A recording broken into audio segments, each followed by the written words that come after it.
One of my biggest fears in walking in obedience to God has been the thought of losing things that feel good to me. Things I want, things I prayed for, things that I've grown attached to.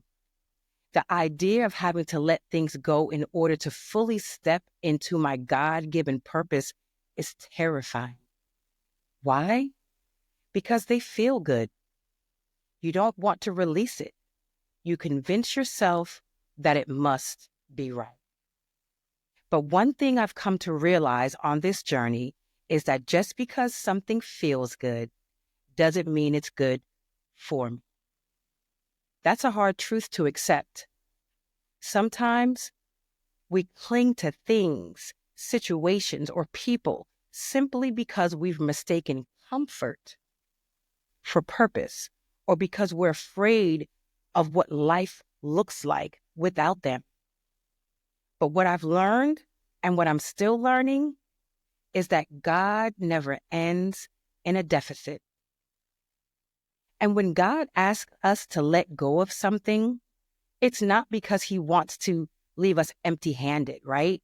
It's because he wants to make room for something better, something greater, something aligned with the plans he has for us.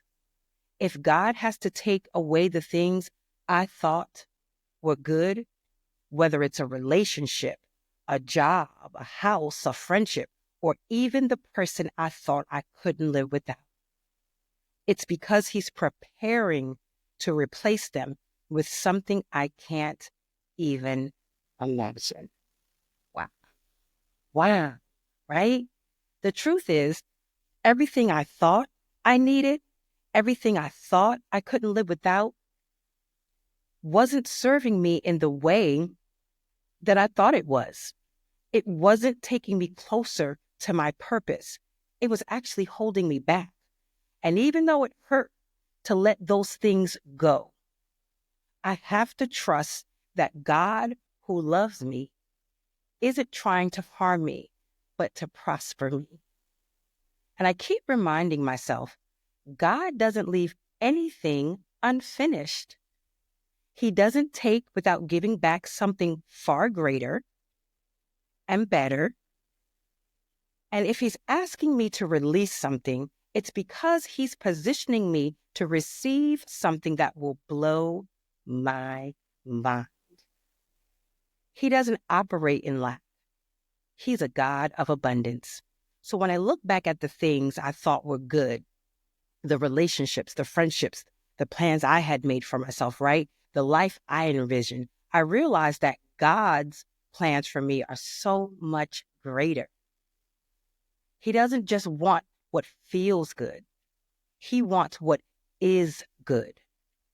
And as hard as it is to let go, as hard as it was to let go, I trust that what's ahead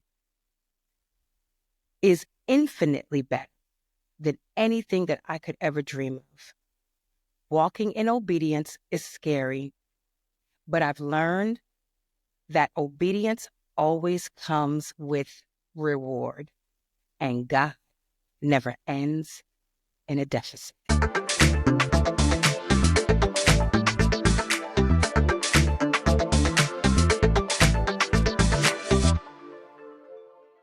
So, hello. This is Linda, aka Lou, your host, and welcome back to another episode of Say It Forward with Lou. We are a community for healing, growth, creativity, and positivity. So let's dive in and sift through today's topic and chat. So today, we're going to be getting real about one of the scariest parts of obedience, letting go. Whew, right? I know that just hit somebody in the chest right now. Already, I know this, but don't log off. We're going to get through this together. So let me put this out there. One of my biggest fears in walking in obedience has been the idea of losing things that feel good to me. I'm talking about relationships, jobs, friendships, houses, cars, the forever person, right?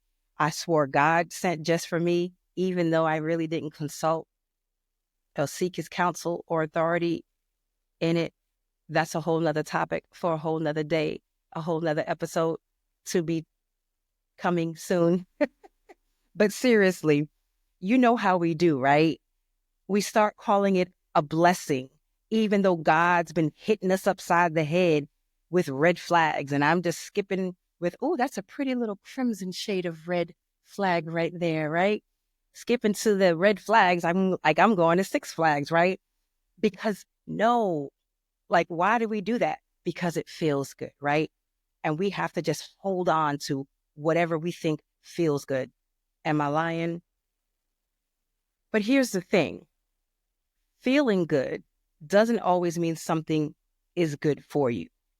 That's like eating your grandmother's famous peach cobbler or your mom's homemade banana pudding for breakfast, lunch, and dinner.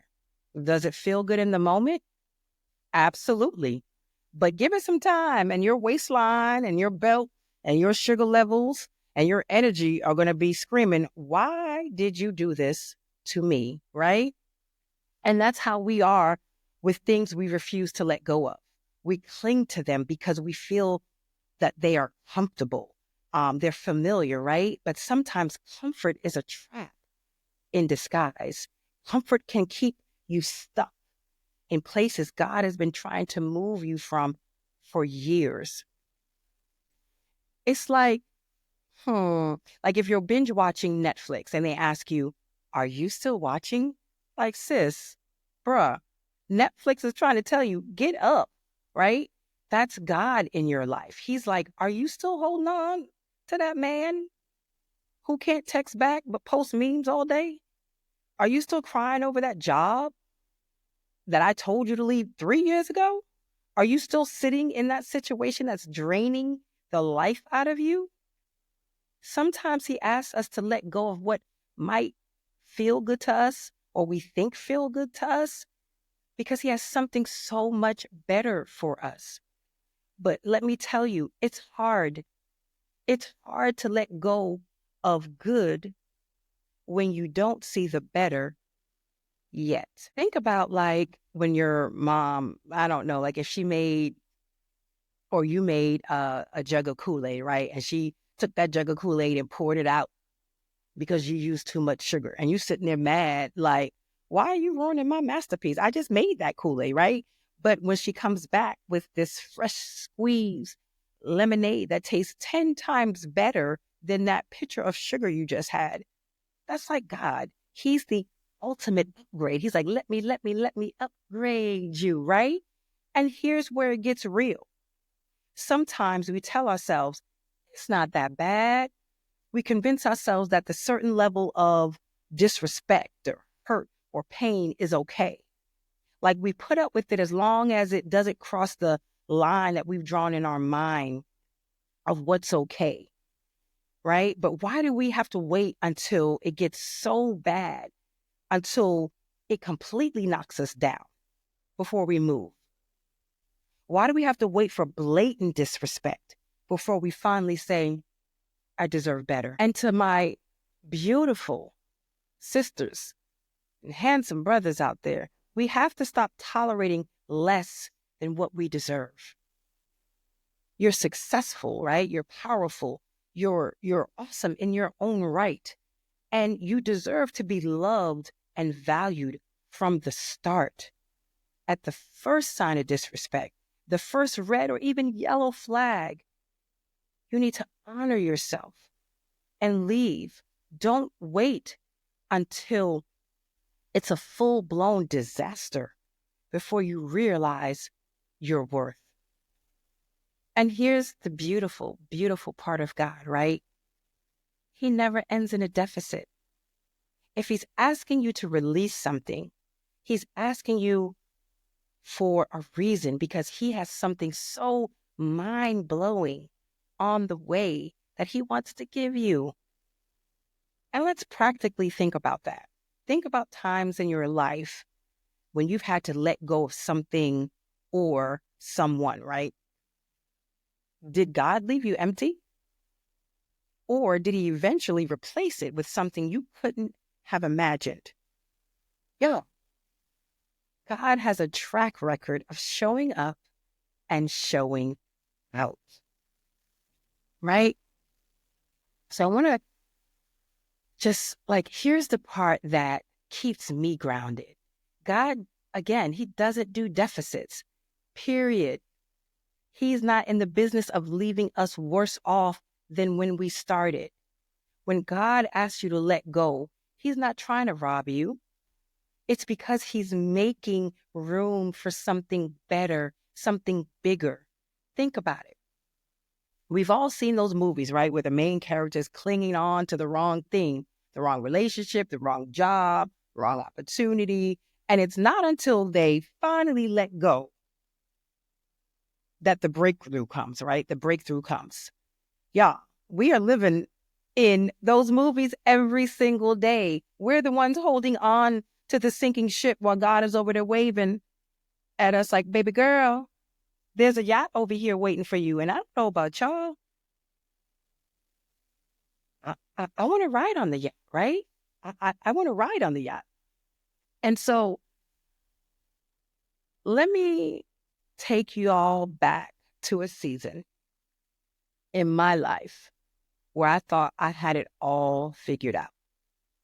I had the relationship that I wanted, the one I just knew God had handpicked for me, even though I mentioned earlier that I didn't really seek his authority and counsel on that. But again, another topic for another day.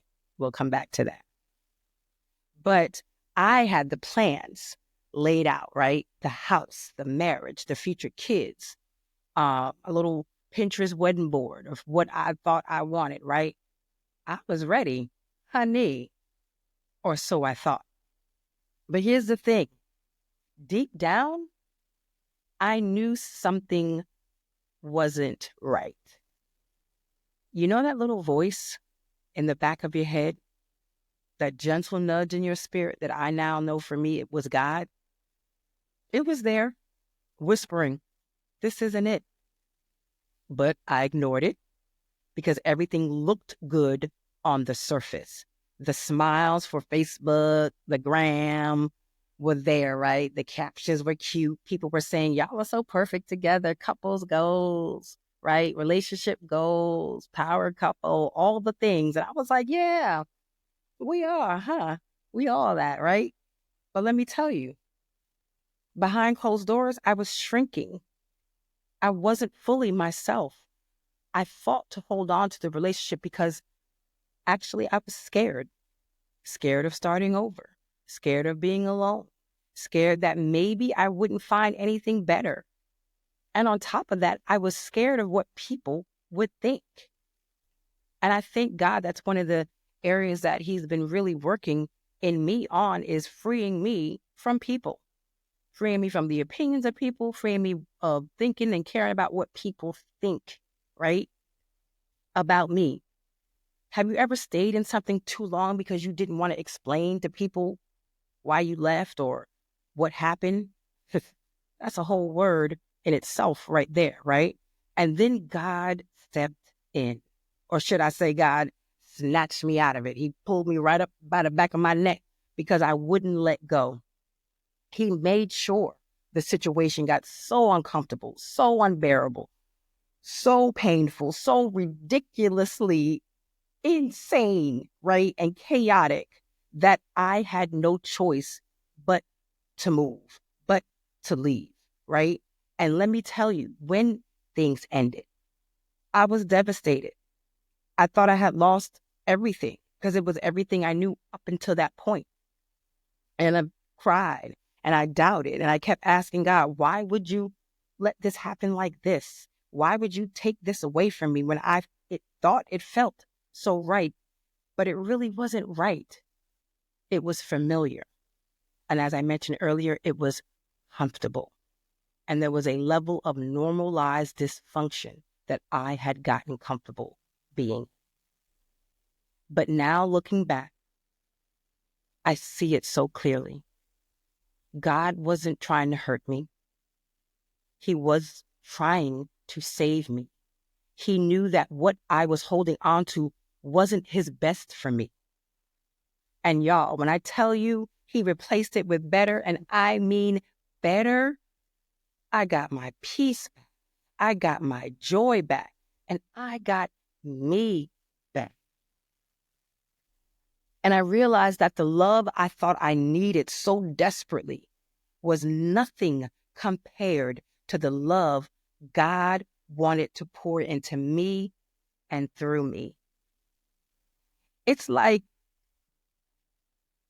I don't know about y'all, but have you ever been in the middle of cleaning out your closet, right?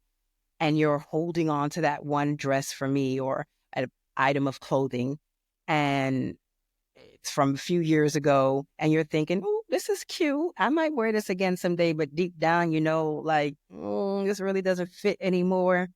And then you finally give it away and boom, right? You've made room for more. And here comes God, right? With a brand new wardrobe that fits you perfectly in the season of your life that you're in. That's what he does. So here's my question for you. What's your let go moment? What's your sweet release? What's the thing in your life that you're holding on to out of fear, comfort, or even pride? Is it a relationship that doesn't honor you, a job that drains you, a friendship that's run its course? Or maybe it's a mindset. And you know that if the devil can't take you out, he tries to wear you out, and he does it through your mind. So is it a belief that you're not enough, that you can't start over, that you don't deserve better?